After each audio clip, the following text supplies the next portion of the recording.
part of that was that he didn't want a third party to come in and challenge that, and his successors have followed. So we've never had a Labor Party, and you know, we get stuck with Democrats whose only campaign slogan I can see going into the election is, "We're not as scummy as the Republicans." I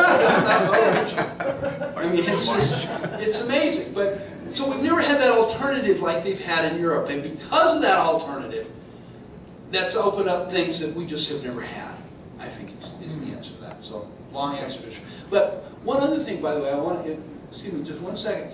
One point I want to make is that we have seen the American economy and American workers get trashed for the last 40 years, since the early 70s.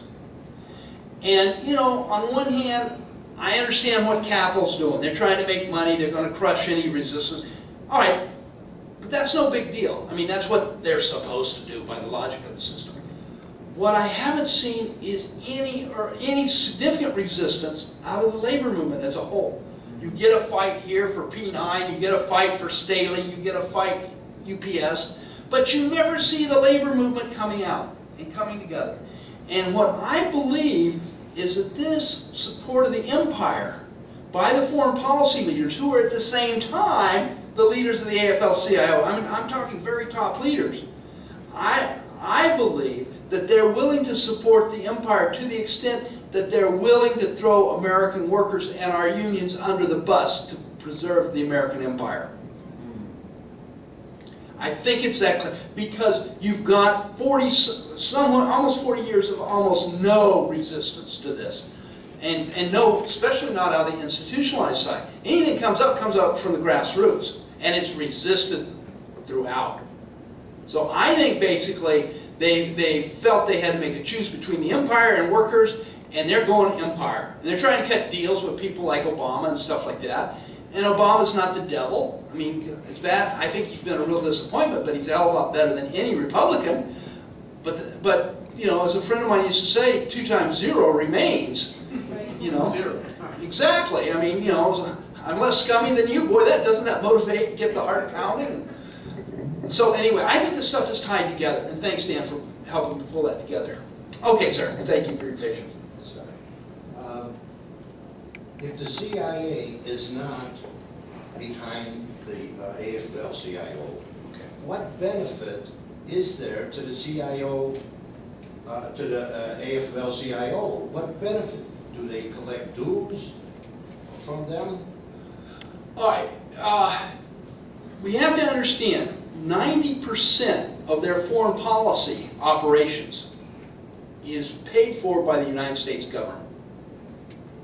Is paid for from the State Department budget. It goes to the U.S. Information Agency, and then it goes down to the NED, and they get their share. 90% comes from that. That means there's very little coming out of the AFL-CIO in general, and there's certainly no dues being generated for it. So what they get is they get the social support from those running the empire and the ruling class, or whatever term you want to use, elites or whatever. They get money to run these operations, and they're able like I say, they believe that the United States should run the world, and so they're out there as long as their stuff is funded. They're out there doing things that allows them to project their own foreign policy. So that's why I think they want the U.S. to run the world. They're trying to do their share to make it happen, and which brings us to the larger issue is I think we, the American people, are going to have to come back and deal with the whole issue of American nationalism. This saying the Pledge of Allegiance every day before school, and singing the Star-Spangled Banner before the Cubs lose, and you know, things like that. Well, I'm sorry, the Cubs and the Bears. But anyway, this kind of stuff, that we're the greatest country on earth, you know, we're #1. I have my students tell me, America's #1. Yeah.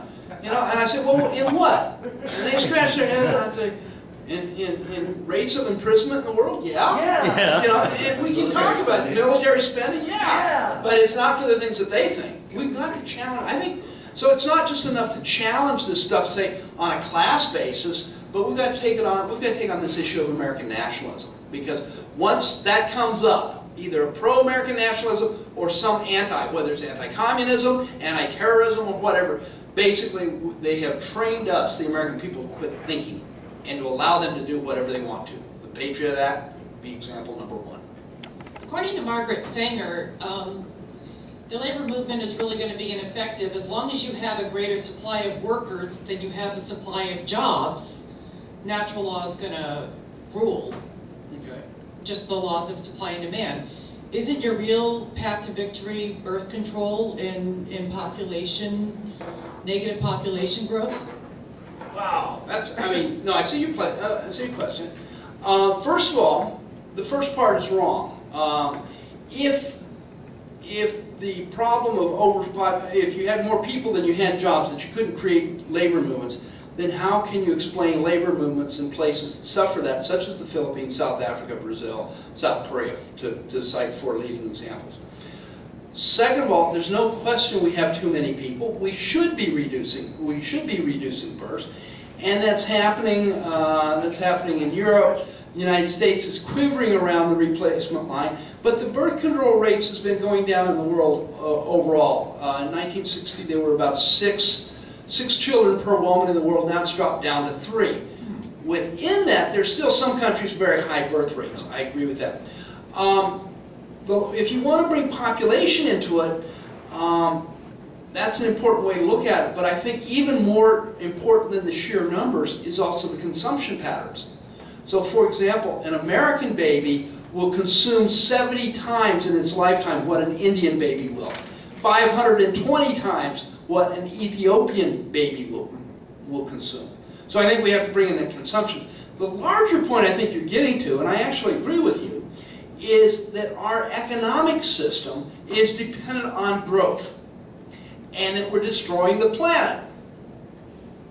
And we have about 20 or 30 years to make some very, very big changes, like reduce greenhouse gases in the so-called developing countries by 90%, or we have a very good chance of exterminating all life on Earth, humans, plants, and animals as well. That's the larger issue I think you're getting to, and I think we've got to address it. Nobody in the labor movement has even thought about that much at all. I've been trying to do some stuff. In fact, that's going to be not my next book, but the one after that is trying to address that, because our economy is killing us and everybody else on the planet. I absolutely agree. Population control is important, particularly in those countries where there's still high birth rates, and the best way to do that is besides providing contraceptive care and abortion when needed, it's a bigger issue is to educate the women. Education of women has been shown to drastically drop pregnancy rates and accordingly birth. So there's a lot of things that are related. But see, let me tie this back to what I'm talking about specifically here. Is as long as the status quo exists in the labor movement, we have these people running this foreign policy program and stuff like this, which is immobilizing those people in the country that have some of the best organizing skills in the country. I'm talking about working class men and women who are organizers. We basically chain them down. We can't get them to start thinking about these issues and stuff like that to take an active role to change the labor movement to address these concerns. So basically the status quo has got us just immobilized. And if we can break this one hold, I'm hopeful that we can break others. Because we've got to do it if we want to live, especially if our children, or certainly our children's generation, want to live. Just want to take the opportunity to thank you for coming here. Great discussion, tremendous presentation. You know, one point that comes to mind here is I like what Doug Henwood, I don't know if anybody knows who Doug Henwood is, commentator, economist, you know, with regards to the Democratic Party in power. He said it very succinctly: things pretty much still suck. You know, that says it all, I think.